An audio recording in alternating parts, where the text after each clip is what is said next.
सखी हाली हाली लेला न पूजक थाली चलो सखी हाली हाली लेला न पूजक थाली अयोध्या धाम बड़ी भावत रे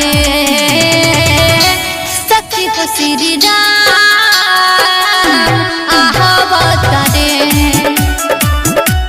अयोध्या धाम आवत रे।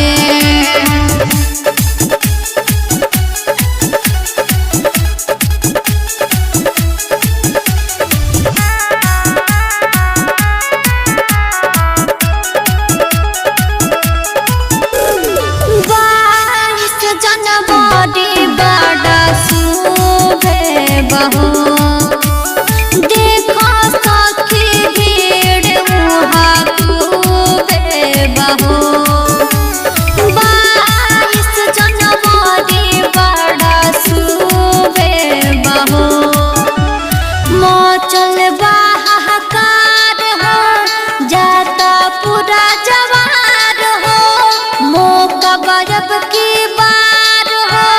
सपना कला सकार हो सुना कहानी मोती बोला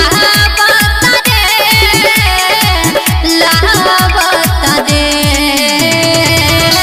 सखी हो श्री राम आहवत रे अयोध्या धाम आहवत रे।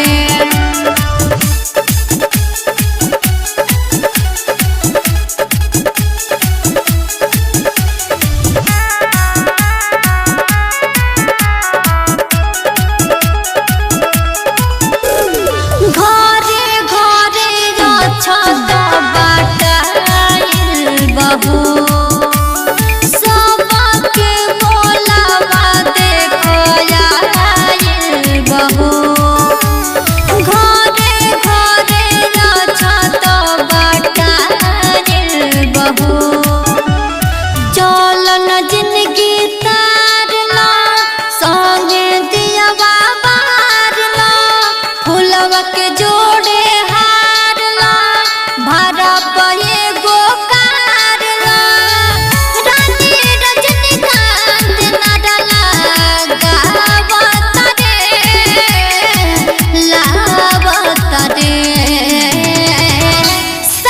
श्री राम आहवत रे अयोध्या धाम आहवत रे। आर के रिकॉर्डिंग स्टूडियो बेतिया।